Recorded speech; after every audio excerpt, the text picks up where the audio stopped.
বীজপুরের BJP প্রার্থী সুদীপ্ত দাসকে প্রচারে বাধা দেওয়ার অভিযোগ তৃণমূলের বিরুদ্ধে। তৃণমূলের পাল্টা দাবি, খেপে গিয়ে সাধারণ মানুষ এই ধরনের আচরণ করছে।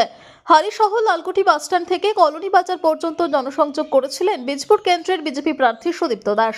অভিযোগ, তৃণমূল কংগ্রেস কর্মীরা জমায়েত করে বিজেপি প্রার্থীকে লক্ষ্য করে জয় বাংলা স্লোগান দিতে থাকেন। অভিযোগ, দফায় দফায় প্রচারে বাধা দেওয়ায় উত্তেজনার সৃষ্টি হয়।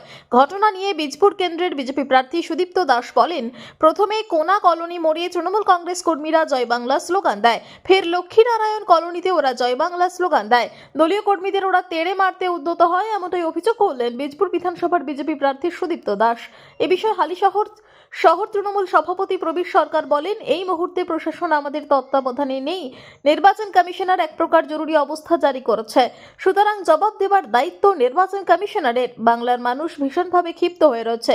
আমরা বদলা নয় বদল চাই এই স্লোগানে বিশ্বাস করি। আমার দল এ ধরনের নির্দেশ দেয় না, এটা মানুষের প্রতিবাদের দল।